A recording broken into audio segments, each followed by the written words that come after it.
Welcome back everyone dito sa latest episode ng nakalimutan ko na ang dami natin mga Pilipinas Deep dive 360 yata 'to. R&R deep dive lahat na. Cuatro Alas Youth. Oo, safe Ayan, house. ito talaga safe house na dapat sa sobrang safe house nagbubuli lang tayo sa Parang Ronald. yung, ambiance dito, ambiance ng safe house. Oo nga eh, pero Ikaw ba nakapasok ka na ng tunay na safe house? hindi. Oo. May mga pelikula na napanood ko. Baka may ipo-post kang picture. Nakita ko kagabi mga picture mo sa mga kaibigan mo eh. Parang malungkot. Wala siyang Kulang sa practice. wala siyang makabardagulan ngayong araw na 'to. Wala si Slow ano eh, day. si Attorney G. Attorney G. Sir Ronald, of course, ang basically read ko talking to people from across the spectrum, minus the Dutertes over the past few weeks is parang nagpa-panic mode na ang mga tao. Parang there's this Mm. sense na whether on the admin side, whether on the genuine opposition side, not enough preparation is happening, and that there people already half joking that maybe we should prepare for a Sara presidency kasi she's still holding on to that solid south. Her cushion is big. Hindi pa rin clear sinong leader of opposition. There's still questions about what are going to be the decisive moves by the president. So Ronald, should we press the panic button na here January 2026? Next month. So, pwede ba tayo huminga ng ano mo? 2023 mo pa sinasabi sa akin next month na tayo magpanik. Tinanong mo kasi ako eh. Sabi ko, "Di next month." Okay, okay, magpahinga tayo. Whew! Dahil, marami pa naman puwedeng mangyari. Nakalimutan mo na nung, Ah, 2013 yes. up to Wala akong up to nakalimutan sir. 2016, Oh. ang number one 'no, hindi siya nayayanig, was Vice President Jojo Bin. Yes, but Sir Until Ronald, walang solid south nun. Walang yung, Binay never had that crystallized regionalistic identity politics, vote base that oo, holds on for years. pero yung sinasabi mong solid South is basically Mindanao, Yeah, ah. but it's like a Kaya fifth of the vote. wala namang nananalo na presidente with Mindanao. Lang, sure. Oo. Sure. Mahalaga makuha mo pa rin yung L2L including NCR, yun pa rin ang crucial. Nakuha nila yan noong 2016, nakuha nila yan noong 2022. Yun yung kaibahan. At this point, medyo soft yung kanila dito sa L2L. What's your basis? Because the Even poll station Visayas. says that Oo. Sara has like a large plurality support even in NCR and even among Hindi siya ABC. large plural, meron siyang lamang siya, 'no, lamang siya, 'no, kay BBM, 'no, By the way, of basically, course, satisfaction to hindi ito oo, preference. But I'm still yeah, saying it's not like mm. totally wala siyang support base Hindi, dito hindi, sa hindi ko Luzon. sinasabi, pero sinasabi ko gano'n din si Binay, eh, 'no, ang lakas din niya sa DNE, 'no, 'yun Sure. yung kanyang support base, eh, yung DNE dahil ang pakiramdam nila katulad ni Erap ay he's one of them, Sure. 'no. Pero hanggang January 2016, eh, lamang siya, eh, 'no. Yeah, sa poll station Nag-unravel January. siya against Digong nung February na, 'no, ano 'yan, 1, 2 months before the official campaign period. Ang sinasabi ko lang, of course magkaiba naman yung nangyari, pero it can be done. Dahil nga, siguro baka kung si Digong ang kalaban mo baka mas mahirap. Pero kung ang kalaban mo si Sara na Yes. nawala nung wit at saka nung, Spontaneity. charm 'no, at saka yung sharpness nung tatay, it can be done, 'no, Etong it can be charm and done. sharpness, At saka Ronald Llamas charm ba to or tsaka depende kung sino kalaban, 'no, kung sino yung susulpot na ngayon kasi wala namang nagpapakilala na, alternative, eh, wala. Not a Tulfo, not a Pink, 'no, not from the government, 'no. So ibang usapin kung meron ng susulpot na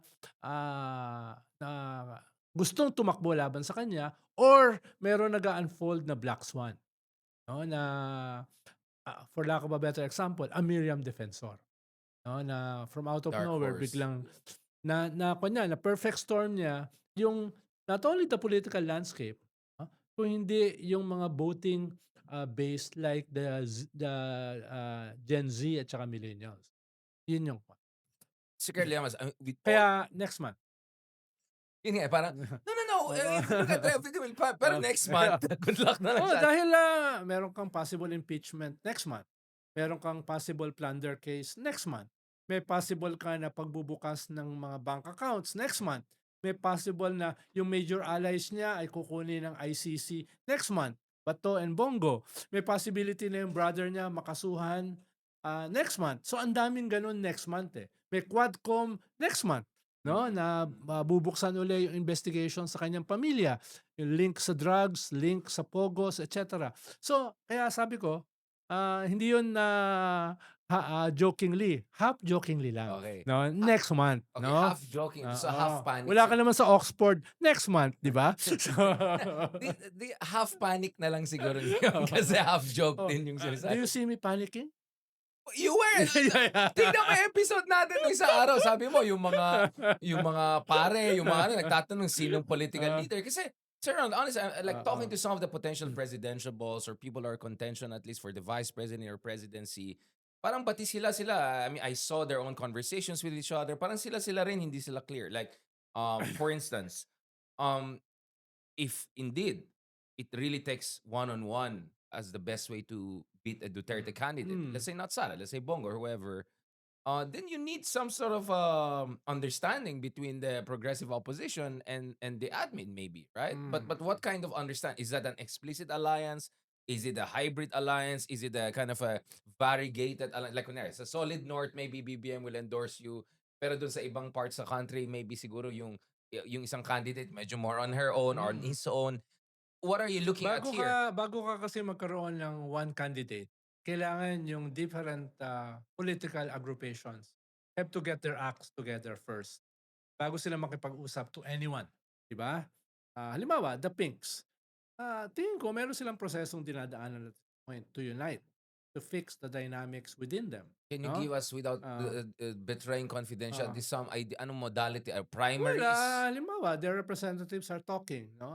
Lenny, Bam, Lisa. Risa, Kiko, nag-uusapan nila yan. Whether naayos na nila yung mga dapat ayusin, nag-unite na sila doon sa dapat mag-unite, ay ibang usapin pa yun. Pero may process na dinadaanan.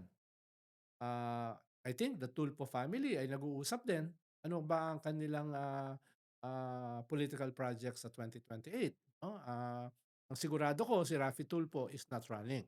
Tatakbo siya for the Senate, but nothing higher. Even No? if number 2 pa rin siya Yeah. sa surveys, Yes, ano ba? yes. Yun ang sigurado ko.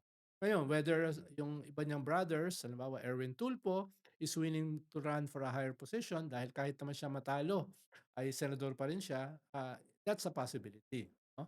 Meron ding mga nag-uusap within the government. Nagsabi na si John B. Cremulya na open siya. No? Hindi lang open, mukhang very actively open. Yes, no? Para lang magkaroon ng poll yung admin na, oh, hindi naman kami zero sa Eh, 2028, no? Pero yan, again, is also a process within the administration na composed also of different factions. At possibly, may mga, kwan dyan, mga dark horse, black swan, na nag-iisip na, oh, since walang strong enough tumapat kay Sara, baka pwede kami. No? I'm sure may nag-iisip ng ganon. Pero tingin ko lahat are not stupid enough to think na pwede yung maraming kandidato. Tingin ko lahat ay nag-iisip na eventually they have to give way to only one candidate. Wala pa akong nakita o narinig na nag-iisip na pwedeng several. Tingin ko everyone is talking about a one-on-one. Oh. yes, sir. Mm. Having said that, I mean, kanina nagyabang ka na may 4 volume ka about guy to whatever. Liars around But there's me, this fantastic book etc. called Sleepwalkers Oh. about the beginnings of World War One. Hmm. Basically, the contention there, Hmm. Oxford professor yata, is even if walang gusto magkaroon ng giyera, nangyayari ng giyera because everyone like, pwede pa siguro ako or pwede pa siguro ako. Like everyone's pushing a little bit advantage. Next thing you know, they were in attrition warfare. Next thing you have World War One. So one worry right now is if Gibo wants to run, if Remulla wants to run, those two don't have an understanding. If Torre is still in the mix, and then Vince Dizon maybe is also in the mix. Magulo yung sa admin side. Tapos kailangan mo pa i-harmonize sa kabila. Then you have Pam maybe want to run. Then Riza wants to run. Like, even if all of them understand, on their own, baka hindi ito sapat to beat the Duterte candidate. If hindi magkakaroon ng coordination and harmonization in time, Mm. sabog ang lalabas. So you Well, have a suboptimal outcome even if rationally everyone recognizes kung magkakaroon ka hindi ng pwede na sabog. tingin ko masasabog yan kung magkakaroon ka ng early coordination. Because their base still don't like each other. No? Mm. Kailangan muna yung mga So leaders, premature. yung mga leaders muna mag-usap Nilalambot among yung ground. themselves, di Yeah. ba? Tapos hahanda nila yung kanilang base dun sa whatever potential will be there. Pero kung ngayon, sasabihin mo, coordinate na tayo, naku, ang dami reaction dyan. From all sides, no? From all So, sides. So, yeah. it will be very premature. Pero talking about World War I, iba kasi yung context nun doon gumuguho yung mga empires. No? Doon gumuho yung Austro-Hungarian Empire. Doon gumuho yung Kaya Ottoman nga, Empire, nililiteral mo naman. etc. etc. Parang ginawa mo sa, hindi mo kayang gawin yung ginawa ng McKinley in 19, like, obviously, that's not the point, Sir Ronald. Obviously, like, minsan maaga right, para lang may masabi to si Sir Ronald. Ang sarap lang. Ang sarap lang. What I was talking about is yung yung parang collective sarap. action failure ang tawag dyan. The technical term is, even if everyone rationally goes for their own, Ayan, nagpaliwanag ka to. ayan. So, hindi ko napanood yung Beautiful Mind, di ba? Yung movie na Beautiful Mind. I was Yun yung just theory. making fun about World War I. Feeling ko talaga minsan, Sir Ronald. Gusto mo lang, ito Darian, feeling na sarap. naman, Ang sarap i-poke Ang sarap i-poke, di ba? Yung bear, ipopoke mo ganyan. Buti na bear lang Hindi ko kasi alam ba't pinag-usapan yung World War I. I'm drawing logical parts the idea of collective action problem, di ba? Na even if rational each and they know what's at risk, because everyone thinks they still have room for maneuver, i-push ko lang yan, i-push ko lang. Next thing you know, sablay lahat, boom, sumabog, right? So, basically, Sara Duterte is the First World War. Yun yung catastrophe. Basically, yun yung logic, Sir Ronald. Just to make it clear to people. But anyway, I'm not gonna have a long pedagogical debate with you, Sir Ronald. But going back to talaga minsan talaga. Sir Ronald, mamaya na tayo kay Bato yung kung sinong sumilip ng mas matagal doon sa ni Bato. Yung isa, 1 oras, yung isa, tinulugan overnight. Ako, silip lang, ilang seconds. But before we go back there, okay, so what are the things that worries you in terms of the ability of these sites to first decide sino sa kanila and then sinong president, sinong vice president? Do you even see a possibility mag-dummy candidate yung admin? Parang yung Villarroyo. No offense kay Gipo. Well, And then, pero basically, sinusupport yung mas competitive ang from pwedeng kabila. makikinabang sa isang dummy candidate are the Dutertes. Yun, it Dahil splits pa rin. ang government walang pakinabang. Dummy candidate. So it doesn't work, yeah. It doesn't work. Mas ang kinakabahan ako, yung economy. Yun No, lang. the indications are not very good. No, I'm almost sure lalampas sa 60 pesos yung peso, no, to $1. Tapos yung growth rate nila, nasabi nila, pinabalik nila sa 5%. I greatly doubt that. No? 4.5 baka last year lang. So, I think 4 or even lower. Yun yung bad scenario. Investors are not pouring in. They're even pouring out. No? At Tourists are not coming tapos in. government spending, I'm not too sure kung mag-i-scale up kahit mas mataas yung budget natin. Dahil takot ngayon ng mga bureaucrats pumirma. Tapos meron kang global instability, pwedeng mag-impact sa atin. Tapos ayun nga, the politics of it will impact on everything. Currency, growth, investments, etc. So, mas doon ako kinakabahan. No? Kalawang kinakabahan ako, will the government deliver on the anti-corruption campaign which they launched? No? Dahil ngayon, nag-a-adjust na, nagba-backpedal na about yung mga promises nila about the big fish na dapat makasuhan at makulong. No? You can only backpedal so much. Tingin ko, January or February, they have to produce results.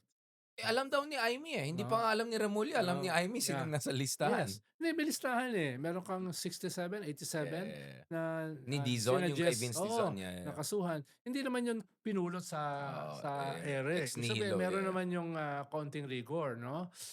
Tapos itong nilalabas ni Lebiste, ang sabi ng DPW, binigay na namin yan sa ombudsman. So, yung bola nasa ombudsman na ngayon. So, anong gagawin niya? No? Kailangan meron kang at least 1 or 2 senators, kailangan meron kang several congressmen, cabinet secretary, no? Tapos other high-ranking bureaucrats. Kailangan makuha yan. Pa-firing line na yan. No? I don't mean literally, firing line. No?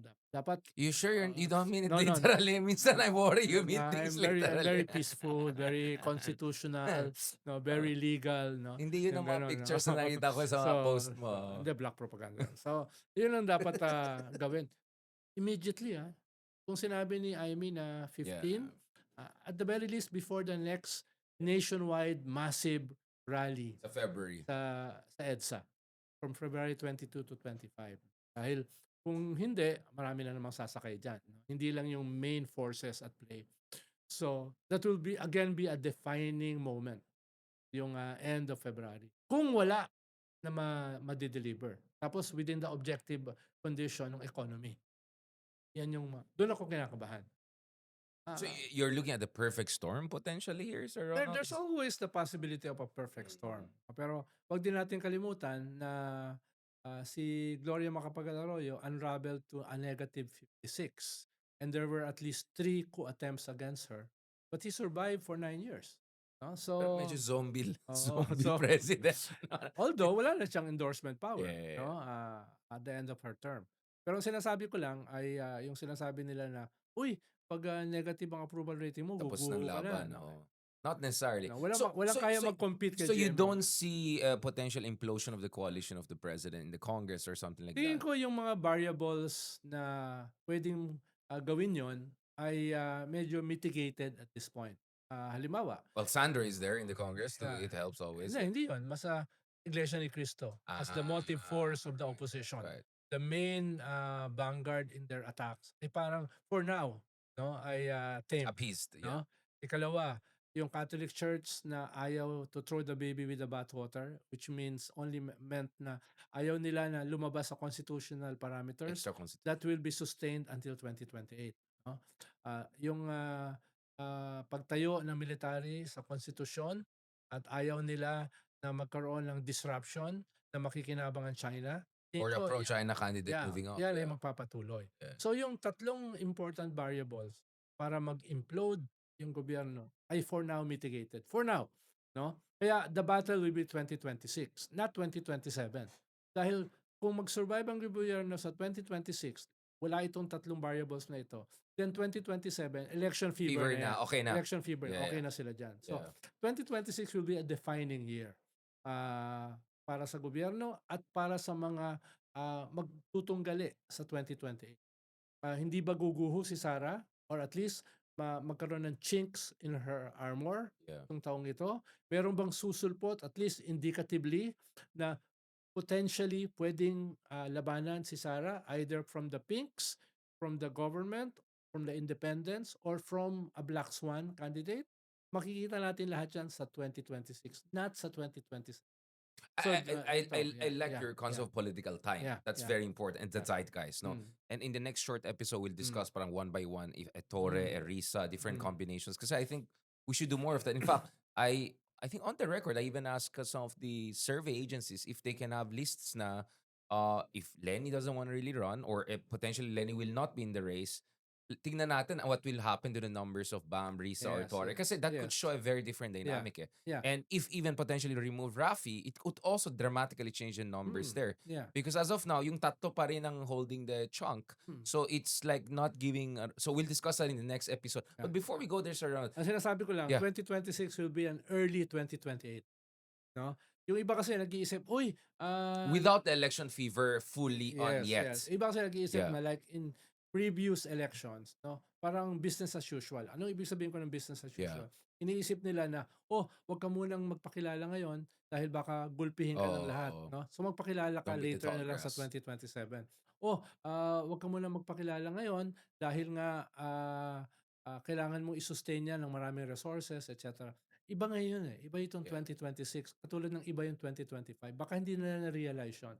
This is an existential battle, no, on all political forces. Hindi nila realize. Pero ako, Sir Ronald, I mean, at least from the ones I know, mukhang they realize it, right? I mean, like on the admin side, John Vic already has said it. I'm not sure Torre is turning down even the possibility of looking at the presidency, not only vice presidency and Pero ang Senate. pinakamahalaga sa admin kasi is the president. Na-realize ba niya? No? Okay, Oh, I yung see, I yung see ibig what ko you're saying. sabihin, Okay, no? yeah. Oo. May Aha. mga ganun eh. May mga important, may maraming importante. Veto players. Pero sino yung nakarealize? Yun yung sinasabi ko. So, the big question in 2025, even talking to people in the inner circles, people close to the president, among others, is hindi klaro yung endgame. Parang naintindihan nila saan galing hugot ng presidente. Mm, Kasi it embarrasses the president, the mm, flood control projects, etc. Like, parang talagang nilamon nung mga naintindihan nila saan galing presidente. What mm, they don't know is, okay, what is the end game? What are the parameters? Kasi parang naging Zarzuela eh. mm, And that's where you got all the Barzaga 5 and all of the clown show mm. we saw last year, which in the end did damage more to the president than to than really bringing about accountability. So should this year be the end game? Should there be a clear parameters of the Well, game? yung pagsulpot ng mga ganyang mga petty disruptors, no, is a I like that. Petty. manifestation Yeah, of a weak political center. yeah. Magpapatuloy yan, no? Kung walang gravity, center of Dahil gravity. wala kang kwan eh, walang sentro eh, Yeah. no?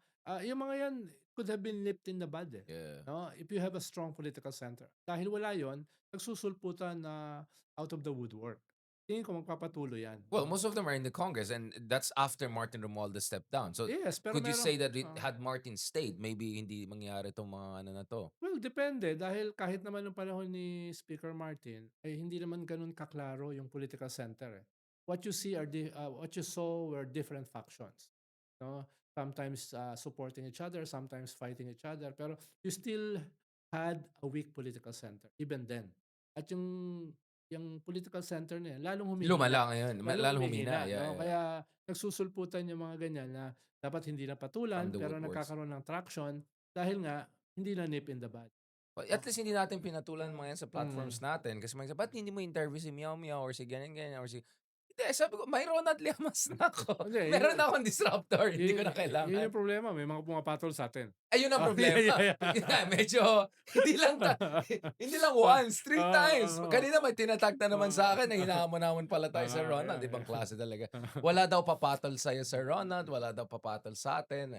Ibang Mm. klaseng buhay na to. Yun hindi na yata petty disruptor. Ibang term yata ang pwede natin gamitin na hindi natin sasabihin on the record.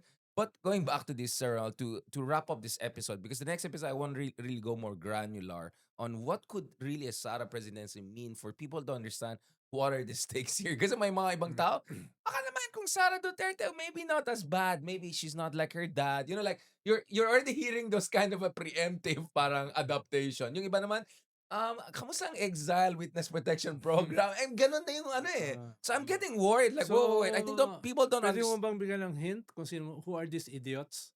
I won't say sinong idiots. Like, but I would say that a lot of idiocy is in the air. Na parang nagpa-panic mode na iba na prima. Parang wait lang kayo. Hintayin niyo yung episode namin ni Ronald bukas. Parating mag- Hindi, may libro nga eh, no? The Art of Not Giving a Fuck. Yeah. No, Na it basa mo was yun? it was a bestseller Ayun. before Trump won again. Ganun yung attitude ko eh. Yeah, except yun nga, before Trump won again. Nung nanalo si Trump again, wala nang kwenta yung ganyang buksan. I do give something. Medyo, the stakes are very high, Sir Ronald. Yeah. My skin in the game tayo. I just don't know kung sino mas mataas sa ranking dun sa list ni, alam mo yata ni Malu anong list na yan eh. But anyway, Sir Ronald, on this, so, what is the ideal situation for the president to do in the very medium to short run? And what is the more likely or probable one based on our historical track record? Well, do what he set out to do. Mm. No, dalhin sa logical conclusion itong mahiya naman kayo campaign. 'Di ba? Produce the big fish. Kasuhan, pakulong, bawiin. Nakaw, no? Alam naman natin na yung buong sistema hindi malilinis in 2 years. Pero mahalaga ay maipakita mo na sinimulan mo yung ikaw ang nagsimula. Ano, tinapos mo. Ikalawa, no, do the reforms needed para hindi mag-unravel yung economy. No? Hindi mo naman kailangan maging masyado matalino para or isang napakagaling na strategist. economist para gawin yan. No? Nandun naman yung mga lessons eh. Nandun naman yung mga indications eh. Diba? So, yun yung ikalawa. Katlo ay fix your messaging. Fix your narrative. Dahil kalahati ng labanan is the optics. Malaki. Yan yung And cabinet reshuffle as we speak, 3 other it's- cabinet members could be again reshuffled. it's part of the three. Yeah. No, it's part of the three. When you are confronting a political crisis, if you're confronting a strong political enemy, Yeah. gawin mo yung let your officers fall on their swords. No? Yeah. In checks. Show the people that you're willing to adjust to change. Dahil nga, whether fault nila o hindi, nangyari yan because nandun sila sa front lines or they abandon the front lines. So, to fix that through a cabinet revamp, uh, ibang usapin kung sino ipapalit mo. Yan yung mahalaga. On that note, thank you very much, Sir Ronald. We'll leave to the next episode, discuss natin more granular. What could the Sara Duterte presidency mean and what kind of potential contenders are we looking at ano yung mga alignments and realignments? On that note, thank you very much again, Sir Ronald Llamas, for a very constructive discussion. Medyo yung hindi nila na-catch yung bullying natin. Ilagay na natin sa next Saka episode. natin pag-usapan ng Again, World thank you War very much I. for joining us. Pag-usapan natin a little bit with more bullying in the next episode ng Pilipinas 360. Thank you.